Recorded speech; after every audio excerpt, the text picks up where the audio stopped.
Kashi news channel, सच है तो बोलेगा।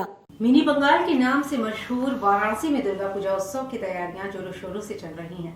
इस प्राचीन नगरी में मां दुर्गा का महाउत्सव अनोखे अंदाज में मनाया जा रहा है, जहां पंडालों को सजाने और मूर्तियों को अंतिम रूप देने का काम तेजी से चल रहा है। इस बार मां दुर्गा के अलग अलग रूप न केवल भक्ति का माहौल बनाएंगे, बल्कि सामाजिक और पर्यावरणीय संदेश भी देंगे। मूर्तिकार अभिजीत विश्वास ने इस बार दुर्गा पूजा के लिए अनोखी ऑपरेशन सिंदूर थीम वाली प्रतिमा तैयार की है। इस प्रतिमा में मां दुर्गा भारतीय जवानों के साथ नजर आएंगी, जो आतंकवाद के प्रतीक रावण का वध करती दिखेंगी। मूर्ति में कई भारतीय जवान भी शामिल हैं, जिनमें से कुछ बंदूक तो कुछ अन्य शस्त्र लिए नजर आएंगे। अभिजीत विश्वास ने बताया कि इस प्रतिमा को अंतिम रूप देने का काम चल रहा है और अगले 2 दिनों में यह पूरी तरह तैयार होकर पंडालों में विराजमान होगी। ऑपरेशन सिंदूर के अलावा मूर्तिकारों ने पर्यावरण संरक्षण और बंगीय थीम पर आधारित कई अन्य खास प्रतिमाएं भी बनाई हैं। ये प्रतिमाएं न केवल भक्ति का संदेश देंगी, बल्कि पर्यावरण संरक्षण जैसे महत्वपूर्ण मुद्दों पर भी जागरूकता फैलाएंगी। नवरात्रि की षष्ठी तिथि की मध्य रात्रि में मां दुर्गा की प्रतिमाएं पंडालों में स्थापित की जाएंगी, जिसके बाद सप्तमी, अष्टमी और नवमी को 3 दिनों तक दुर्गा पूजा का उत्सव धूमधाम से मनाया जाएगा।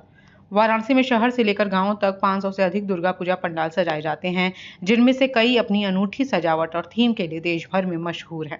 कोलकाता के बाद वाराणसी ही एकमात्र ऐसा शहर है जहां दुर्गा पूजा का इतना भव्य और अनोखा नजारा देखने को मिलता है। इन पंडालों को देखने के लिए देश भर से श्रद्धालु काशी पहुंचते हैं। अभी फिलहाल कुछ दिन पहले ऑपरेशन सिंदूर का चर्चा था, उसके उपरांत एक ऑपरेशन सिंदूर का मूर्ति मैं बना रहा हूँ। एक सैनिक जो कि घायल सैनिक है, माँ की गोद पे वो बैठे हुए, माँ उनको आशीर्वाद दे रहे हैं, उनको ठीक कर रहे हैं और आतंकवादी के साथ दिया जा रहा है। एक मूर्ति है जो अर्देली बाजार में लगेगी, जिसमें बेसमेंट तैयार किया जा रहा है, आर्मी बेसमेंट। कई सारे आतंकवादी और कई सारे मिलिट्री फौज उस पर दिखाई देंगे माँ के साथ।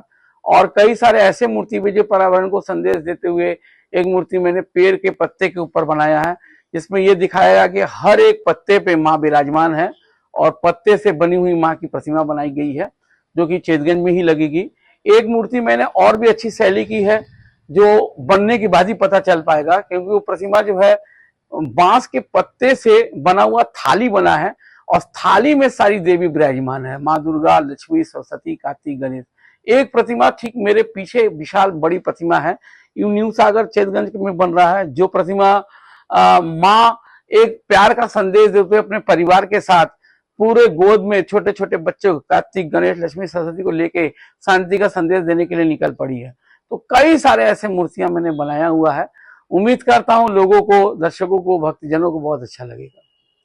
पूर्वांचल की खबरों से जुड़े रहने के लिए आज ही सब्सक्राइब करें हमारा YouTube चैनल डनकाशी, और हाँ, लेटेस्ट अपडेट्स के लिए बेल आइकन को प्रेस करना ना भूलें। और आपके पास है कोई जानकारी या है कोई सूचना, तो हमारे दिए गए नंबर पर आप हमसे संपर्क कर सकते हैं।